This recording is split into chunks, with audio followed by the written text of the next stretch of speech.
नमस्कार, स्वागत है आप सभी का टेरस हॉटलाइन में। ये कार्यक्रम आप मेरे और कंचन के साथ देखेंगे अगले आधे घंटे में। और छोटी दीपावली की आप सभी को हार्दिक शुभकामनाएं।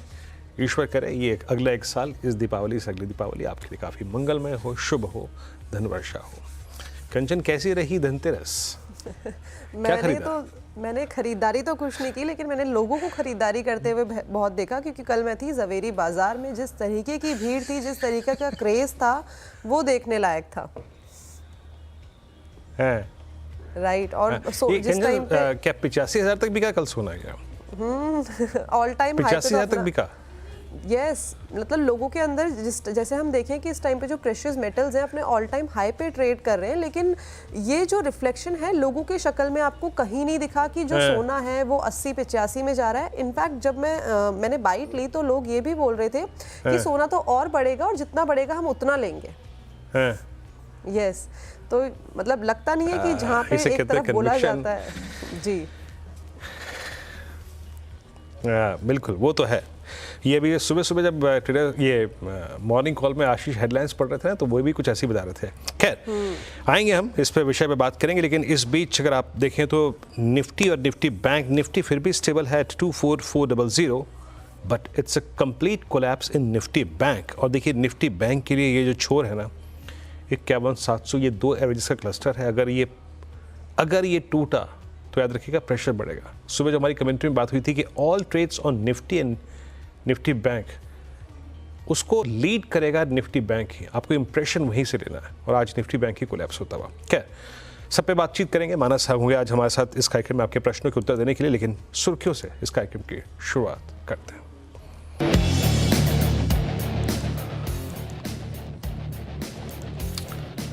बैंक निफ्टी में मंथली एक्सपायरी के दिन दबाव। बैंक निफ्टी ऊपरी स्तरों से लगभग 400 अंक का। निफ्टी में फिलहाल स्थिरता कायम। निफ्टी इस वक्त 24,400 के स्तर पर। स्मॉल कैप आज कर रहे हैं आउट परफॉर्म, करीब 5% उछला इंडिया विक्स।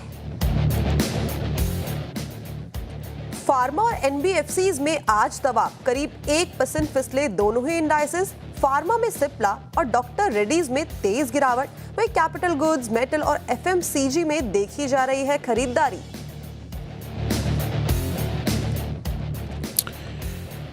मैरिको के दूसरी तिमाही के नतीजों से बाजार खुश। शेयर करीब 5% ऊपर वायदा के टॉप गेनर्स में शामिल हुआ। नतीजों के बाद जेफरीज ने 25% ऊपर के दिए लक्ष्य। नमूरा ने दिए करीब 760 के लक्ष्य। नतीजों के बाद वोल्टास में तेज बिकवाली। शेयर 4% से ज्यादा फिसलकर बना वायदा का टॉप लूजर। अनुमान से थोड़े कम रहे थे नतीजे। वहीं रिजल्ट के बाद कॉनकॉर में भी 3% का उछाल। कंपनी के मार्जिन में दिखा सुधार।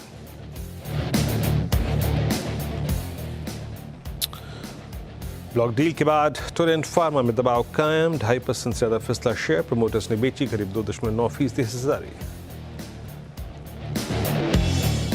धनतेरस पर सोने की चमक और बढ़ी। रिकॉर्ड हाई पर पहुंची कीमतें। घरेलू मार्केट में 10 ग्राम सोने का भाव 79,500 के पार। कॉमेक्स गोल्ड पर भी नई ऊंचाइयां।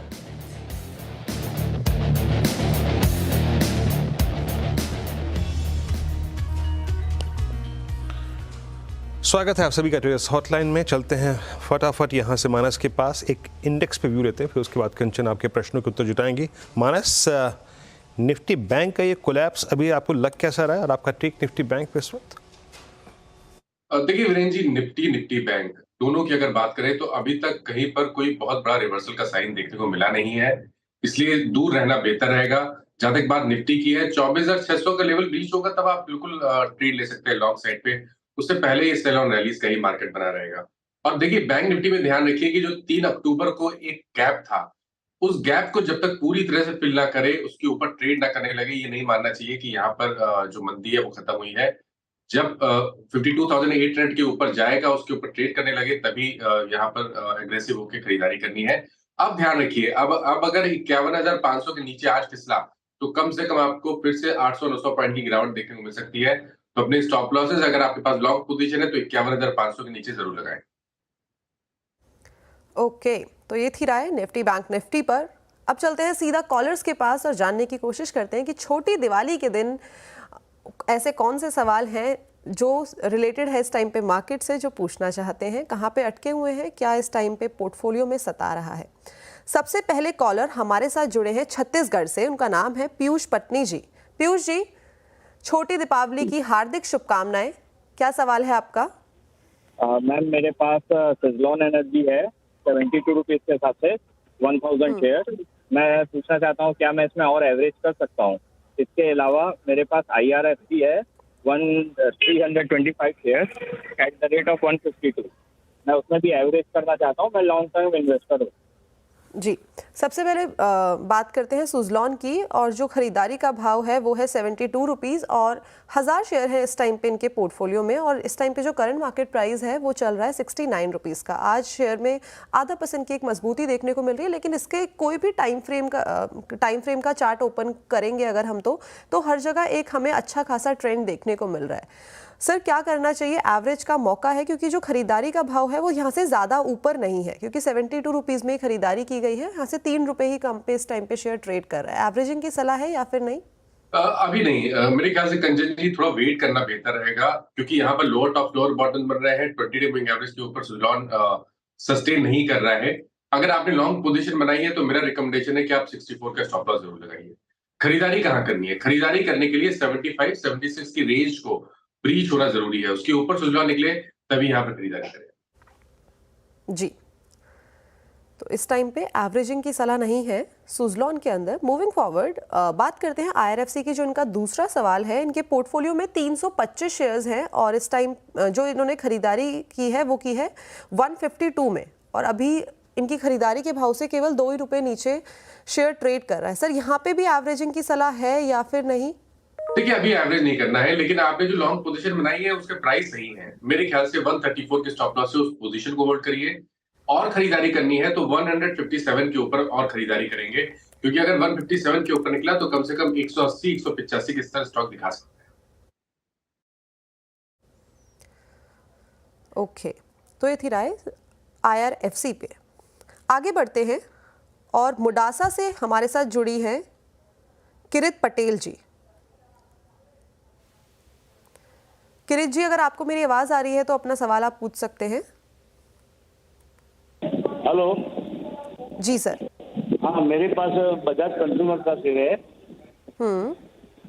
1000 से 200 के आसपास का है। तो जी। मैं इसको होल्ड करूँ या बेच दूँ? जी, तो इनके पास 210 के भाव पे बजाज कंज्यूमर है, और जो क्वांटिटी है वो है करीबन 1000 शेयर। इस टाइम पे 14 रुपये तो ऑलरेडी प्राइस ऊपर जा चुका है करंट चार्ट्स में, और आज का चार्ट भी देखें तो करीबन यहाँ पे 1.5 से 2% की तेज़ी ऑलरेडी हमें देखने को मिल रही है। सर, क्या करना चाहिए इस टाइम पे? होल्ड करना चाहिए या यहाँ से हमें जो थोड़ी बहुत प्रॉफिट बुकिंग देखने को मिल रही है वो कर लेनी चाहिए? मेरे ख्याल से होल्ड करना चाहिए। स्टॉप लॉस लगा के रखिए 214 रुपए के नीचे, और अब अगर ये 20 डे मूविंग एवरेज जो कि 230 है उसके ऊपर निकला तो कम से कम 250 55 के भाव आपको स्टॉक दिखा सकता है। ओके, तो होल्ड की सलाह है बजाज कंज्यूमर में। अच्छे पोर्टफोलियो, अच्छा जो हियरार्की है उसका सेगमेंट का ये स्टॉक है। मूविंग फॉरवर्ड, भोपाल से राजेश जी हमारे साथ जुड़े हैं। Rajesh ji, good morning. क्या सवाल है आपका? मैडम, मेरे पास कैनरा बैंक है। ये मेरा एवरेजिंग 113 प्राइस है, 113 जी। 10,000 शेयर है। 10,000 शेयर है, एवरेजिंग करी है 113 रुपए में। सर, टाइम फ्रेम क्या लेके चल रहे हैं आप? लगभग 6 से 7-8 महीने। 6 से 7-8 महीने माना सर। ऑलरेडी इस टाइम पे जो शेयर है उसमें थोड़ी सी गिरावट देखने को मिल रही है नतीजों के बाद। इनफैक्ट 103 के भाव पे इस टाइम पे ये ट्रेड कर रहा है, और 113 रुपए की खरीदारी है, यानी कि 10 रुपए नीचे ऑलरेडी शेयर आ गया है। और 6 महीने का टाइम फ्रेम लेके चले तो कहाँ तक के हमें टारगेट देखने को मिल सकते हैं?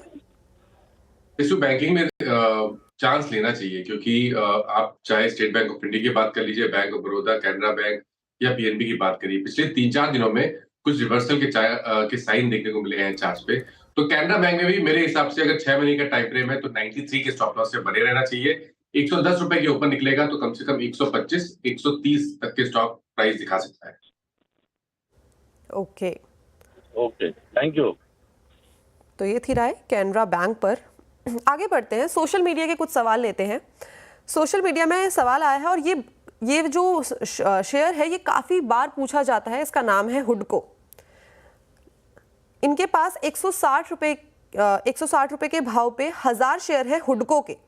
इस टाइम पे क्या करना चाहिए, बिकॉज हुडको का अगर हम पिछले 6 महीने का चार्ट देखें तो काफ़ी अप एंड डाउन यहाँ पे हमें देखने को मिला है। सर इस टाइम पे जो थोड़े बहुत पैसे आ रहे हैं वो दिवाली को देखते हुए प्रॉफिट बुकिंग करनी चाहिए या इंतज़ार करना चाहिए? इसके माने काफी पहले की बाइंग थी, क्योंकि उसके बाद 340 तक स्टॉक गया और अब करेक्ट होकर बॉटम बनाने की कोशिश कर रहा है। लेकिन अभी भी रिवर्सल का कंफर्मेशन नहीं है, क्योंकि 200 मूविंग एवरेज के नीचे स्टॉक ट्रेड कर रहा है। लेकिन जो कैंडलस्टिक पैटर्न है उसको देख के लग रहा है कि स्टॉक कोशिश पिछले 3 दिनों से बॉटम बनाने की कर रहा है। मेरे ख्याल से 180 रुपए के स्टॉप लॉस से यहाँ पर बने रहना चाहिए। 230 240 रुपए के ऊपर निकलेगा तो फिर तो रैली रिज्यूम हो जाएगी और नेक्स्ट मूव में आपको 320 340 के बाद स्टॉक वापस दिखा सकता है। लेकिन ध्यान रखिए 180 रुपए का स्टॉप लॉस आपको जरूर लगाना है कुछ। तो 180 रुपए के स्टॉप लॉस को रखे ध्यान में और हुडको को इस टाइम पे आप होल्ड कर सकते हैं। आगे बढ़ते हैं और एक और सोशल मीडिया का सवाल लेते हैं। ये है आनंद मिश्रा जी का भगलपुर से। इनके पास कॉनकॉर के 20 शेयर है, खरीदारी का भाव है 1048। इस टाइम पे करंट मार्केट प्राइस काफ़ी नीचे आ चुका है, लगभग 200 रुपये नीचे है। सर क्या करना चाहिए? वैसे इनफैक्ट आज तो हमें तेज़ी देखने को मिल रही है, नतीजों का असर हमें रिफ्लेक्शन इसका सीधा सीधा चार्ट्स पे देखने को मिल गया है। 3.5% की तेज़ी के साथ इस टाइम पे कॉनकॉर ट्रेड कर रहा है करंट मार्केट टाइम में। लंबी अवधि के लिए क्या नजरिया है सर? ने डेफिनेटली कुछ साइन दिखाए हैं रिवर्सल के, लेकिन फिर भी मेरा समझना है कि आपको स्टेप बाय स्टेप ही चलना पड़ेगा। फिलहाल के लिए जो पोजीशन बनाई है उसमें आपको 750 रुपए का स्टॉप लॉस लगाना है, जहां पर 200 वीक मूविंग एवरेज है। 850 रुपए के ऊपर निकला तो 925 रुपए पहला टारगेट होगा। उसके ऊपर निकला तो आपको 1050 1075 के स्तर स्टॉक दिखा सकता है। ओके जी, तो थोड़ी देर में कॉनकॉर के मैनेजमेंट भी हमारे साथ जुड़ने वाले हैं, उनसे जानेंगे कि आगे को लेके किस तरीके का आउटलुक है, साथ ही साथ कुछ और भी सवाल नतीजों से जुड़े हुए। चलिए मूविंग फॉरवर्ड, अहमदाबाद से हमारे पास सवाल आया है भरत सिन्हा जी का। इनके पास एनसीसी के 460 शेयर हैं, 460 शेयर्स हैं एनसीसी के, और जो खरीदारी का भाव है वो है करीबन 63.29, यानी कि 63.5 हम एवरेज लेके चल सकते हैं। क्या करना चाहिए इस टाइम पे? ऑलरेडी इस टाइम पे अगर हम चार्ट्स देखें तो डबल से भी ज़्यादा का मुनाफा तो हो गया है। सर प्रॉफिट बुकिंग कर लेनी चाहिए या थोड़ा सा और सब्र रखना चाहिए, अच्छे और हमें देखने को मिल सकते हैं नंबर्स? तो देखिए पिछले करीब 8-9 हफ्तों में हमने करेक्शन देखा। स्टॉक में 360 से स्टॉक करेक्ट हो रहा था, 270 के आसपास 200 मूविंग एवरेज के आसपास बॉटम बना है। मेरे ख्याल से चांस लेना चाहिए। 260 रुपए के स्टॉप लॉस से पोजीशन में बने रही है, और अब जब भी ये 310 रुपए के लेवल्स को ब्रीच करेगा तो जो नेक्स्ट मूव होगा उसमें आपको 360 और शायद 410 तक के भाव भी देखने को मिल जाए। बट फिलहाल के लिए बने रहना चाहिए। स्टॉप लॉस ध्यान रखिए, तो 260 रुपए के नीचे स्टॉप लॉस जरूर लगाइए जी। तो स्टॉप लॉस के साथ करें होल्ड। एनसीसी के अंदर मुनाफा होता हुआ यहाँ पे डबल से ज्यादा 3 गुना मुनाफा ऑलरेडी हो चुका है, और समय हो गया है एक छोटे से ब्रेक का, लेकिन आप जाइएगा कहीं नहीं। ब्रेक के बाद ये जो सिलसिला है सवाल जवाब का, इसको जारी रखेंगे। तो एक बार फिर से स्वागत है आप सभी का ट्रेडर्स हॉटलाइन में। एक बार फिर से आप सभी को छोटी दीपावली की हार्दिक शुभकामनाएं। अच्छे से दीपावली बनाइए अपने घर में और देश में, साथ ही साथ अपने करियर में ग्रोथ करिए। ये हम सभी का आपके लिए एक ब्लेसिंग है। साथ में आगे बढ़ते हैं, लेकिन इस टाइम पे जानते हैं कि कॉलर्स के मन में क्या खलबली मची हुई है और किस चीज़ को लेके परेशान है। अगले कॉलर से जुड़ते हैं, ये हमारे साथ हैं लखनऊ से प्रकरीन सिंह जी। प्रकरीन सर नमस्कार, क्या सवाल है आपका? मैम एनटीपीसी है मेरे पास 300 क्वांटिटी 321 पे। एक तो इसका स्टॉप लॉस कितना क्या रखें और कितने तक का जा सकता है? लगभग 6 महीना साल भर रुक सकते हैं जी। तो 6 महीने से लेके 1 साल का टाइम फ्रेम लेके चल रहे हैं एनटीपीसी के अंदर, और जो खरीदारी का भाव है वो है 321 रुपए का, क्वांटिटी है 300। इस टाइम पे जो करंट मार्केट प्राइस चल रहा है वो चल रहा है 410 का, तो ऑलरेडी इस टाइम पे थोड़े बहुत प्रॉफिट में तो ऑलरेडी है। लेकिन सबसे मेन चीज़ है कि स्टॉप लॉस कहाँ पे मेंटेन करके चले, मानस सर? तो देखिए निवेशक के लिए मेरे ख्याल से 200 मूविंग एवरेज पे ही आपको स्टॉप लॉस लगाना है। एनटीपीसी में 200 मूविंग एवरेज 370 रुपए है, उसके नीचे स्टॉप लॉस लगाइए। जो लॉन्ग टर्म स्ट्रक्चर है वो अभी तक पॉजिटिव लग रहा है। करेक्शन जरूर देखने को मिला है, लेकिन मेरे ख्याल से 390 से लेकर 380 के रेंज में मल्टीपल सपोर्ट्स हैं स्टॉक में। इसलिए 370 रुपए के नीचे स्टॉप लॉस लगा के पोजीशन को होल्ड करना चाहिए। और अगर ध्यान रखिए 430 रुपए के ऊपर निकलेगा तो जो नेक्स्ट मूव होगा उसमें शायद आपको 510 520 तक के भाव स्टॉक दिखा सकता है। ओके चलिए, तो ये एनटीपीसी पे आई होप आप सबको राय मिल गई होगी। अब एक काम करते हैं, थोड़ा सा अर्निंग्स पे फोकस करते हैं। अभी जैसा कि एक दर्शक के जो प्रश्न के एवज में हम उत्तर जुटा रहे थे कॉनकोर, और आज कॉनकोर खुलते ही साथ प्रकाश सर का पहला ट्रेड था and that's doing well. Concor आज डी हाई की ट्रिजेक्टरी में आके ट्रेड कर रहा है। ये आपके स्क्रीन पे नंबर्स है और नंबर से बातचीत करने के लिए हमारे साथ कंपनी के सीएमडी श्री संजय स्वरूप जुड़ चुके हैं।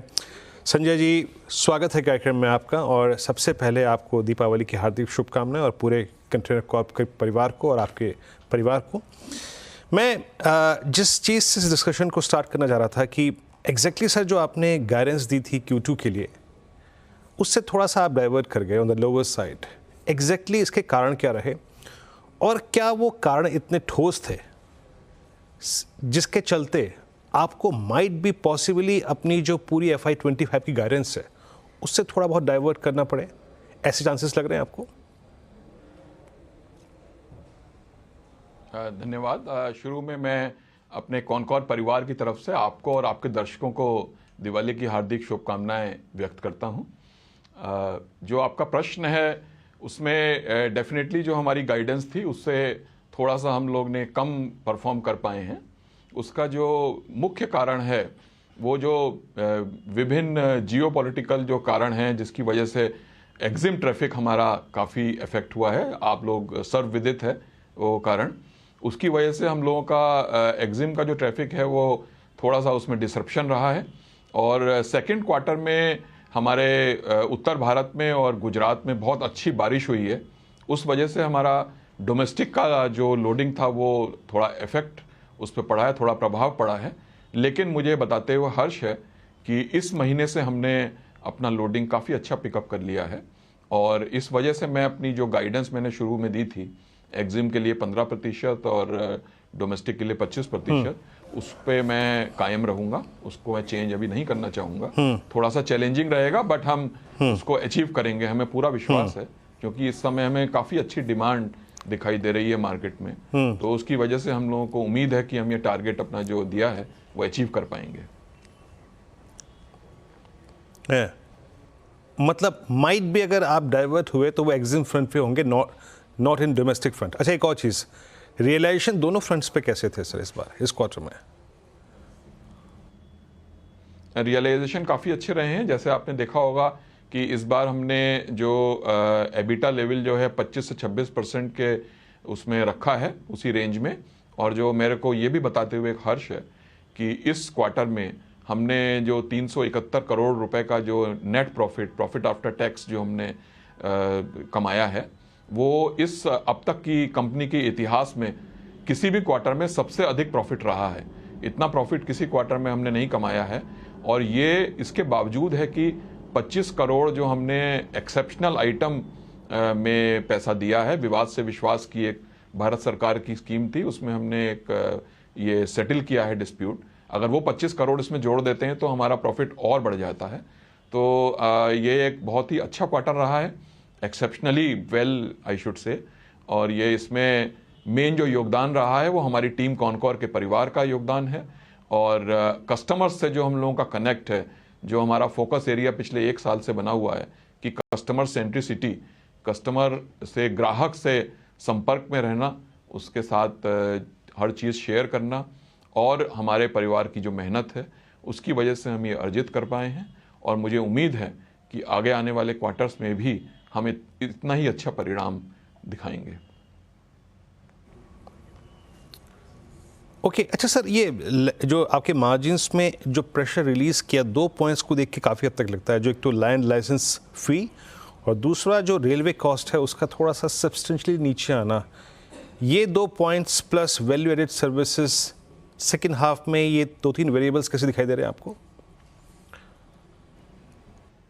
देखिए, जो रेलवे की जो हमारी कॉस्ट है वो हमने काफ़ी हद तक कंट्रोल करी है। उसका मेन रीज़न ये है कि हमारी एम्प्टी रनिंग जो ट्रेन्स की होती है वो हमने कंट्रोल कर ली है। बिकॉज हमने डोमेस्टिक में सर्किट्स डेवलप किए हैं और एग्जिम में भी हमारा डबल स्टैकिंग बहुत बढ़ गया है। इस बार फिर हमने फर्स्ट हाफ में 11% डबल स्टैकिंग बढ़ाया है। 3000 से ज़्यादा ट्रेन हमने डबल स्टैक की हैंडल करी हैं।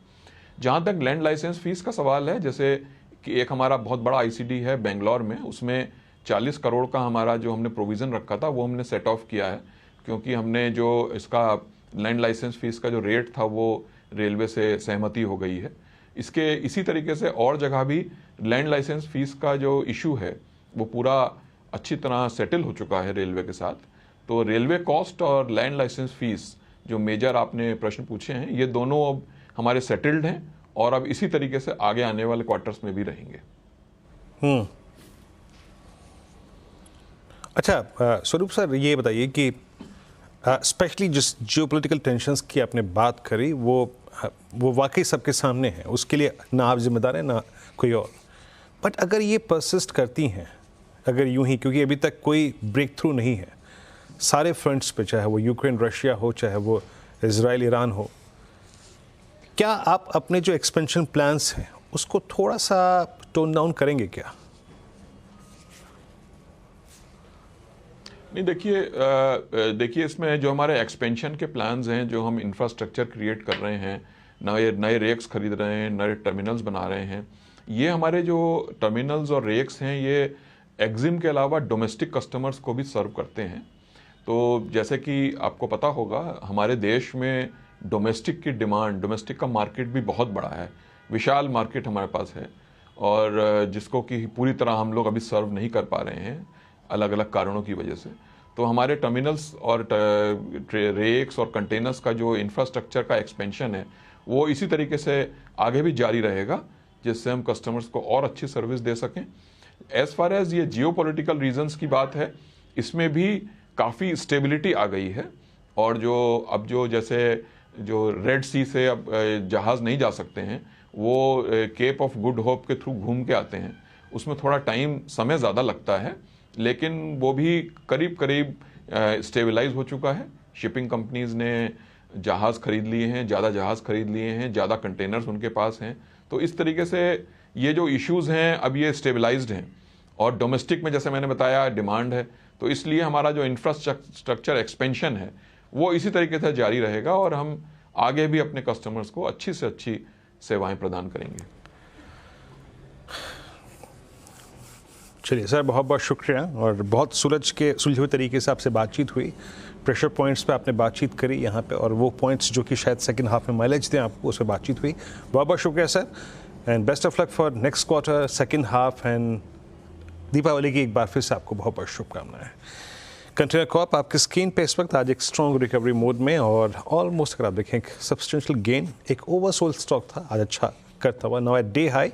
तो जो स्वरूप सर ने कही ना बात यहाँ पे कि डोमेस्टिक फ्रंट पे आई थिंक वो जो मानसून था उसके चलते इम्पैक्ट पड़ा, और थोड़ा एक्सिम फ्रंट पे ये जियोपॉलिटिकल टेंशंस, लेकिन वो जो पूरे साल की गाइडेंस थी उसमें कोई परिवर्तन नहीं करेंगे। Kanchan, over to you.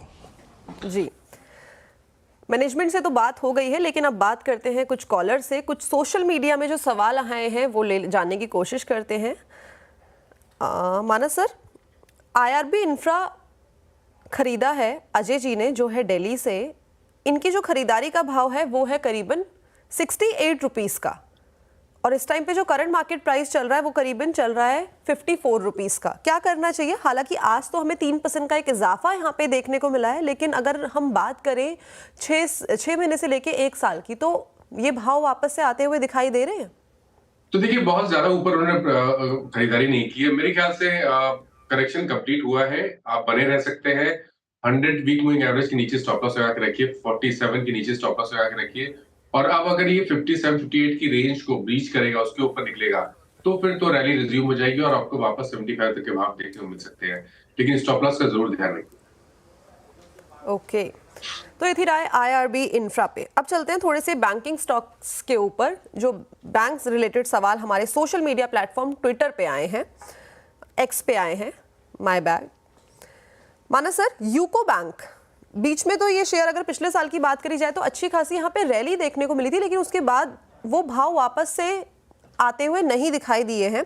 खरीदारी का जो भाव है वो है 59 रुपीज़ का, और इस टाइम पे जो करंट मार्केट प्राइस है 45 रुपीज़ का। तो काफी ज्यादा इस टाइम पे तो लॉस में है। क्या करना चाहिए? नजरिया जो है वो 3 से 4 साल का है, वापस से भाव आते हुए दिखेंगे या जहां पे हमें नेट टू नेट मिले तो अपनी पोजीशन काट लेनी चाहिए? तो देखिए सही है कि पिछले 2 दिनों में हमें यहाँ पर बाइंग इंटरेस्ट देखने को मिला है। स्टॉक 20 डे मूविंग एवरेज के ऊपर भी निकला है। लेकिन मेरी राय रहेगी कि अगर आपके पास 1 से 2 साल का निवेश करने का समय है तो बेहतर रहेगा, जो स्ट्रक्चर जहां बेहतर है वहां पर निवेश करें। पीएसयू बैंकिंग में स्टेट बैंक ऑफ इंडिया और कैनरा बैंक, ये 2 स्टॉक ऐसे हैं जिनके स्ट्रक्चर मीडियम टर्म चार्ट पे अच्छे लगते हैं। मेरे ख्याल से यूको बैंक से निकल के स्टेट बैंक ऑफ इंडिया या तो कैनरा बैंक में निवेश करना चाहिए। ओके, तो ये थी राय। यूको बैंक में आप अपनी पोजीशन को शिफ्ट कर सकते हैं। टाइम हो गया एक छोटे से ब्रेक का। छोटे से ब्रेक के बाद आपकी मुलाकात होगी हर्षदा जी से, खिलाड़ी नंबर 1 के साथ। एक बार फिर से आप सभी को दीपावली की हार्दिक शुभकामनाएं।